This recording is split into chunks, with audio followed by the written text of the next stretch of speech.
Saya nak anak 9 berjaya. Berjayalah seramai mungkin. Kerana saya selalu cakap negeri lain tak ada pendeta. Yang ada pendeta Negeri Sembilan satu saja.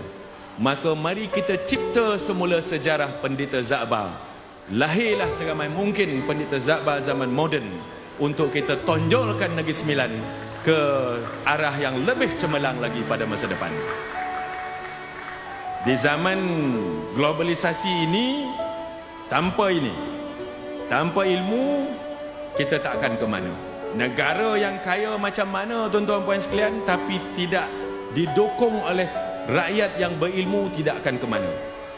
Tetapi negara yang tidak ada apa-apa, rakyatnya ada ilmu, akan menjadi negara yang maju. Negara Jepun tidak ada apa-apa tuan-tuan.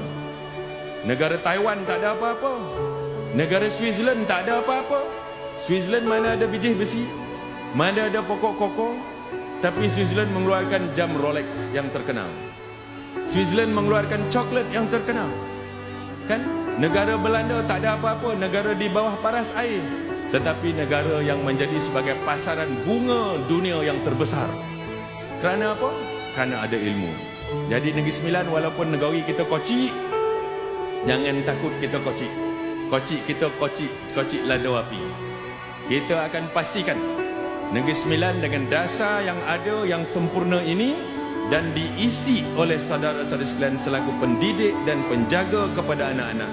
Saya yakin dan percaya, bagi masa tak lama lagi, Negeri Sembilan akan berjaya mengeluarkan ramai bijak pandai dan pemimpin-pemimpin yang boleh kita sandarkan harapan kita pada masa datang. Pada pelajar-pelajar, selamat maju jaya. Mari sama-sama naikkan imej dan nama baik Negeri Sembilan. Pelajar-pelajar, dengar saya cakap ni. Naikkan imej negeri kita. Naikkan nama baik negeri kita. Ya?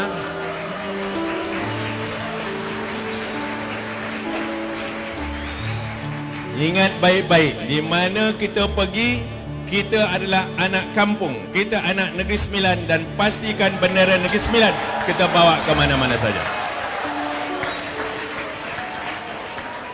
Jangan dah berjaya nanti malu mengaku kita anak kampung. Dah berjaya jadi peguam, dah berjaya menjadi arkitek, dah berjaya menjadi doktor, malu mengaku kita datang daripada rantau. Jangan. Balik ke kampung, balik ke sekolah masing-masing. Tolong kampung, tolong sekolah, tolong masyarakat di mana tempat kita membesar. InsyaAllah kita tidak akan tersasar dan kita akan terus menjadi orang yang berguna kepada masyarakat dan bangsa. InsyaAllah. Jadi pejuang. Nak jadi pejuang ni bukan senang. Nak jadi pejuang ni, bak kata saya selalu katakan, nak jadi garam ni bukan senang. Garam ni boleh dibuat apa saja, kan? Sayur busuk tahu garam elok, ikan busuk tahu garam elok, macam-macam elok. Hidup nak jadi garam bukan senang. Jadi kalau tak dapat jadi garam pun duduk untuk-untuk. Jangan jadi langau. Mengiang sana, mengiang sini. Dengar elok langsung hanyut. Kan? Buat apa? Duduk dan diam. Fikirkanlah supaya yang pentingnya kita bersatu. Tak bersatu kita tuan-tuan, kita hancur. Kalau kita kalah, kita mati. Kita tak cakap, saya tak cakap kalau kalah kita tumbang. Sebab kita tak akan tumbang, kita akan mati. Tumbang boleh bangun balik, tapi bila kita kalah tuan-tuan, kita akan mati. Itulah akhirnya riwayat orang Melayu mentadbir tanah air di sini. Ini bukan perjuangan peribadi, ini perjuangan kita semua. Mari kita semua sama mengingatkan anak-anak, menantu kita, anak buah kita, cucu kita. Sambunglah perjuangan ini supaya perjuangan orang Melayu ini tidak ada noktah dia.